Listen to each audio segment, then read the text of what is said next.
What's up, everyone? In today's Sportsmafia video, we are going to discuss 5 realistic offseason trades NBA fan bases wouldn't see coming. But before we get started, please click the icon in the bottom right corner of this video to subscribe to this channel.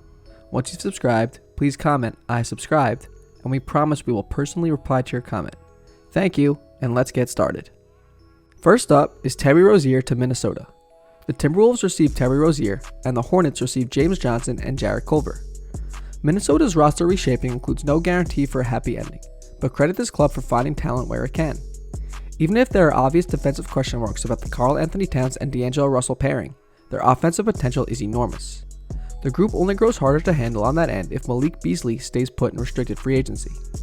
The Timberwolves should continue scouring the market for upgrades. If there's a way to shake Rozier loose, they can push their ceiling even higher. His aggressive on-ball defense would be a welcome addition in this backcourt, and Rozier's growth as a shooter would help him settle into a tertiary role. He's not a star, but his production is near that neighborhood.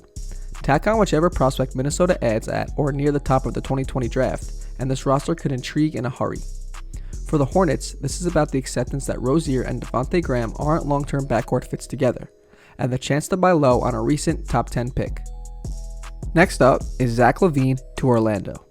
The Magic received Zach LaVine, and the Bulls received Terrence Ross, Mo Bamba, and a 2020 first-round pick. LaVine has paced the Bulls in shots and usage percentage by wide margins each of the past 2 seasons. Chicago's offense ranks second to last. The team's new decision-makers could easily conclude there are better ways to spend $39 million over the next 2 years than on LaVine's seemingly hollow scoring numbers. The best team he's ever played for is the 2016-17 Timberwolves, who finished 31-51, the Ringer Zach Cram noted.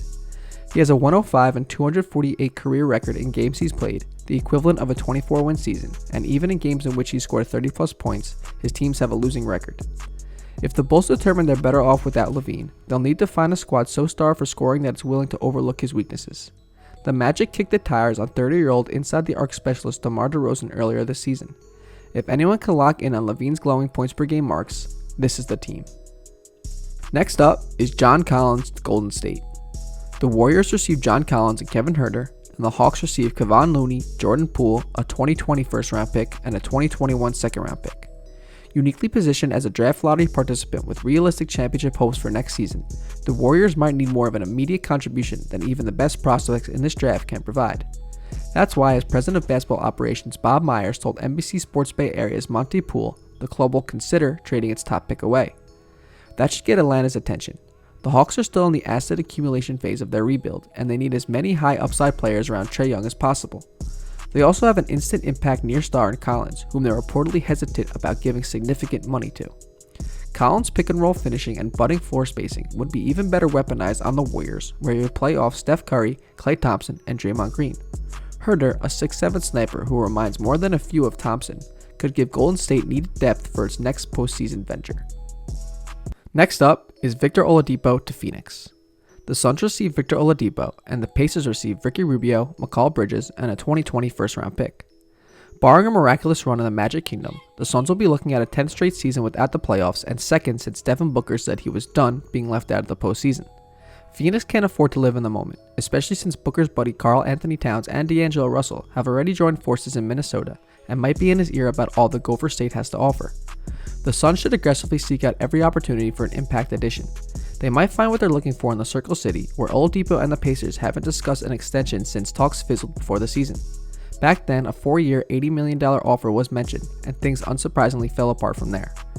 If Indiana has cold feet about Oladipo's 2021 free agency, this is the time for Phoenix to strike. He's a risky investment given his future uncertainty and recent injury woes, but his best-case scenario version puts the Suns at least in annual playoff races, if not eventually fighting for home court advantage in the first round. And last up is Bradley Beal to Miami. The Heat received Bradley Beal and Moritz Wagner, and the Wizards received Andre Iguodala, Kelly Olynyk, Tyler Hero, and Duncan Robinson. Giving Beal a one-way ticket to South Beach is admittedly not a novel idea. He's been on Miami's radar for at least a year, and if you took odds on the next star to join the Heat, he'd be among the favorites. Saying that, the timing of a Beal to Miami move this offseason would be puzzling. The Wizards could have traded Beal last offseason, but instead, they gave him a 2-year extension.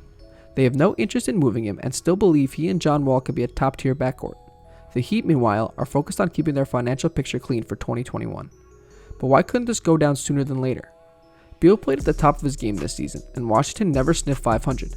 Is Wall, at 30 years old and coming off an Achilles tear, really going to turn this team around? The Wizards don't have to abandon their playoffs hopes in this exchange, as all four players can contribute right now. The hope is that Robinson and especially Hero become more down the line and help lift the ceiling higher than Beal can. That's it for today's Sports Mafia video. Thank you for watching. If you like this video and want to see more Sports Mafia content, click the circle subscribe button so you never miss a single video. Hope you enjoyed.